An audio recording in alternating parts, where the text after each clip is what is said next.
दरम्यान खासदार संजय राऊत यांची कालच्या पत्रकार परिषदेमधली शिवराळ अशी भाषा आणि आजच्या पत्रकार परिषदेमधल्या राड्याची धमकी या सगळ्या मुद्द्यावरून शिवसेनेमधल्या नेत्यांनी आक्षेप घेतलाय आणि टीका केली आहे।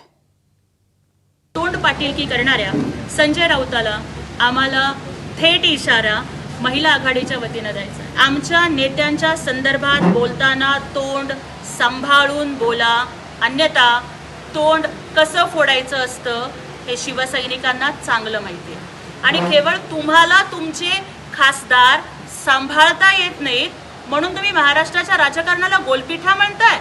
हे म्हणजे नाचता येईना अंगण वाकडे आणि चूल पेटेना ओली लाकडे असा प्रकार आहे।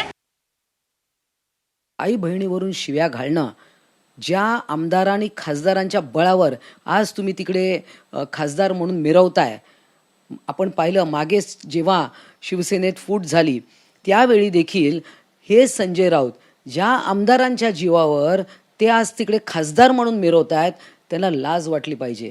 आणि अशा प्रकारच्या गलिच्छ आई बहिणीवरून शिव्या देता आणि इकडे लोकांना तत्वज्ञान शिकवता, खरं तर उद्धव ठाकरेंनी याच्यावर त्यांना झापलं पाहिजे। आणि माझा थेट सवाल रश्मी ठाकरे पण यांना पण आहे की तुम्हाला हे चालतंय का?